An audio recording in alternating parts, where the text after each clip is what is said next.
Israel बेचैन हो उठा है इस बात को लेकर कि एक तरफ तो गजा के अंदर हमास के लड़ाके लगातार उनके एक एक सैनिक और बटालियन को निशाना बना रहे हैं, लेकिन हालत यह नहीं है। इसके आगे की कहानी यह है कि उनके अपने सैनिक सुसाइड कर रहे हैं, जिसने इजराइल के अंदर एक अलग तरह का गृह युद्ध जैसा हालात बनाए, जो तख्ता पलट करना चाहते हैं नेतन्याहू का। क्योंकि एक होता है मसला जब युद्ध में किसी की जान जाए उसे शहीद कहा जाए, लेकिन जब कोई अपनी खुद की जान लेता है, यानी वो बहुत बुरी तरीके से फंसा हुआ है, परेशान है, सरकार के आदेश का उल्लंघन करेगा तो जेल में जाएगा, यानी अपने ही देश की सरकार अपने ही सैनिकों के साथ गलत कर रही है, और इसका खामियाजा ये होता है कि जनता गुस्सा हो जाती है। इसीलिए अब क्या कदम उठाए गए इजराइल की तरफ से वो आपको दिखाऊंगा, यमन की तरफ से क्या किया जा रहा है वो आपको दिखाऊंगा कि बहुत भारी तादाद में अचानक से ये भीड़ कहां इकट्ठा हो गई, जिसने पूरे मिडिल ईस्ट में हड़कंप मचा दिया। खबर फिलिस्तीन से भी निकली है, यानी गजा से। गजा के साथ साथ वेस्ट बैंक पर कब्जा करने का जो ऐलान नया हुआ है वो भी आप देखिएगा। अलग अलग जगह की खबरें हैं। नमस्कार, मैं हूं प्रज्वल गौतम और आप देख रहे हैं the live TV. The live TV, सच सबसे आगे। शुरुआत इसी खबर के साथ करना चाहूंगा, देखिए। Investigate the rising rate of suicide among the regime soldiers amid the genocidal war on Gaza. The committee is tasked to examine the mental health. दरअसल प्रेस टीवी खबर है कि इजराइल ने एक स्पेशल कमेटी बनाई है कि आखिर ऐसा क्या है कि उनके सैनिक लगातार आत्महत्या कर रहे हैं, सुसाइड कर रहे हैं। सुसाइड क्यों कर रहे हैं? दरअसल इसके पीछे की कहानी हम ही बता कि क्यों बना रहे थे आप कमेटी। द लाइव टीवी देख लेते, हमने तो आपको बताया ना। आप क्या कर रहे हो, एक तो गजा के अंदर सुरंग के नीचे हैं, वो पहले आपके अधिकारी बता चुके, आप बात नहीं मानते, आप वहां नहीं जीत पाएंगे, ये आपके अपने अधिकारियों ने बताया। उसके बाद दिन रात वो जागते हैं, रात में भी सो नहीं पाते, कहीं ऐसा ना हो हमास के लड़ाके हमला कर दे। दिन में ऑपरेशन करना पड़ता है, वो घर आते हैं और वापस नहीं जाते तो आप उन्हें जेल में ठूस देते हैं। यानी इस युद्ध को जबरदस्ती लड़ा जा रहा है, और इसी ने इजराइल के लोगों के मन में नेतन्याहू को लेकर, उनकी सरकार को लेकर गुस्सा पैदा कर दिया। और पिछले एक महीने में 7 इजरायली सैनिकों ने सुसाइड कर लिया। लगातार ये हो रहा। अब कमेटी खेली जा रही है, कमेटी खेलिए, आराम से बचे रहिए। ये सारी बातें वहां पर हो रही है। चलिए अगली खबर मैं आपको दिखाने जा रहा हूं, देखिए फिलिस्तीन में क्या हो रहा है, ये देखिए।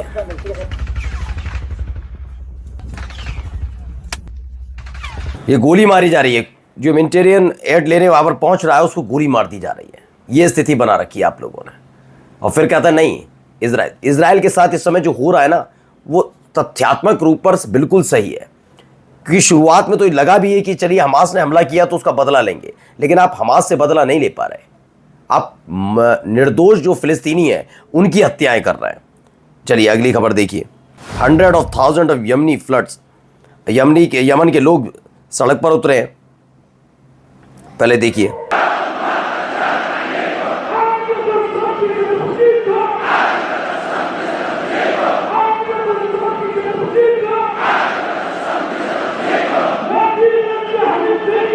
तो गजा के प्रति अपना समर्थन देते हुए एक बार फिर से भारी तादाद में लोग उतरे हैं।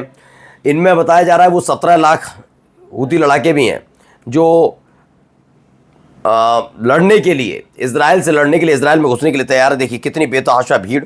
यमन ने एक बार फिर से एक रैली आई, चूंकि शुक्रवार है, आप सब जानते हैं, फ्राइडे, जुमे की नमाज के बाद वहाँ पर लोग इकट्ठा हुए। देखिए बेतहाशा भीड़ आपको नजर आएगी हर तरफ, सिर्फ और सिर्फ हमास या फिर गजा फिलिस्तीन के समर्थन के नारे लगते हुए। ये तस्वीरें, अलग अलग तस्वीरें आपको मैं दिखाता चल ही रहा हूं कि कैसे यहाँ पर हो रहा है।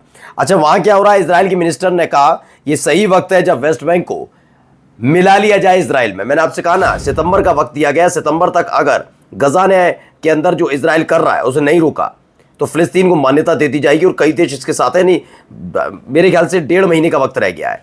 अब इन सब के बीच इजराइल चाहता है ज़्यादा से ज़्यादा हिस्से पर कब्जा कर लिया जाए बंदूक की नोक पर, जिससे अगर इजराइल फिलिस्तीन को मान्यता भी मिले तो उनका हिस्सा कम ही रहे, ज़्यादातर हिस्से पर इजराइल कब्जा कर ले। तो लगातार इसी का दबाव डाला जा रहा है कैसे भी करके। चलिए अगली खबर देखिए। अब ये एक खबर निकल कर आई, वहां क्या हो रहा है। तो पहले बीच में जरा सीरिया की तस्वीर दिखाता हूं, ये देखिए।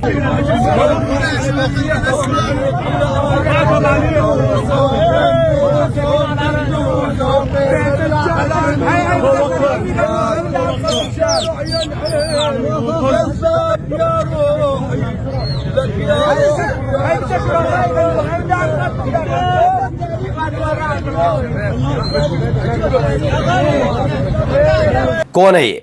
दरअसल एचटीएस के ये लड़ाके हैं। ये स्वतंत्रता और लोकतंत्र लेने आए थे सीरिया में। ये हरकतें देख लीजिए। ये कौन है? ये जो व्यक्ति हैं, उमर है ये दरअसल ये आर्टिस्ट है, सीरिया के लोकल आर्टिस्ट है। एक शादी समारोह में परफॉर्म कर रहे थे, अचानक से एचटीएस के लड़ाके जाते हैं। शायद सुनने में आप लोगों को बुरा लगे, लेकिन आज मैं चुनौती देता हूं, इजराइल से लड़के दिखा दो ना। अपने लोगों के साथ ही बदतमीजी, लड़के दिखा दो इजराइल से। तुम्हारा नेता अल-जुलानी तो नतमस्तक खड़ा हो गया, एक पैर पर खड़ा हो गया अमेरिका के सामने। तुम्हारा नेता तो इजराइल के सामने दुम दबा कर बैठा हुआ है, बेशर्म, शर्म नहीं आती, और अपने लोगों के साथ अत्याचार करके बहादुरी का परिचय देते हो। इजराइल तुम्हारे यहां रोज धमाके कर देता है, दम है, हैसियत है तो करके देखो।